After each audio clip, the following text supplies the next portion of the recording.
Le gouvernement a choisi de paver la route qui mène à la balkanisation de la RDC, en privant les populations des territoires occupés l'accès à leurs comptes en banque. Les options parallèles vont s'imposer et ces options viendront principalement du Rwanda. Javiera Bettencourt tire la sonnette d'alarme sur des besoins en augmentation. Les précisions de notre correspondante Aurélie Bazaraki-Bamboula. La crise humanitaire que traverse la RDC tombe dans l'oubli. C'est le cri de détresse des déplacés de l'Est du pays qu'a rencontré la rapporteuse des Nations Unies sur les droits humains des personnes déplacées. Alors selon elle, la crise est complexe et elle s'aggrave depuis la chute de Goma et de Bukavu.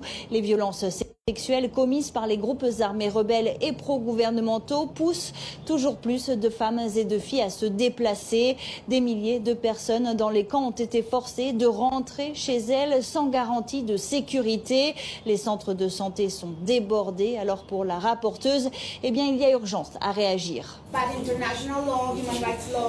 En vertu du droit international humanitaire et des droits humains, il y a un cadre qui protège les droits des personnes déplacées, même dans des territoires sous occupation. Et c'est ce cadre qui appelle à la responsabilité de l'État. Par exemple, on sait qu'il y a des problèmes de liquidité à cause de la fermeture des banques.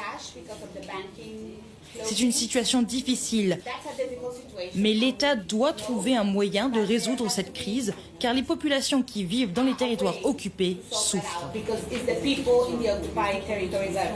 La rapporteuse des Nations Unies rappelle que la réduction drastique des financements américains a perturbé la réponse des organisations humanitaires, créant un risque de pénurie alimentaire et de médicaments. La RDC compte plus de 7 millions de personnes déplacées. C'est l'une des plus graves crises humanitaires dans le monde.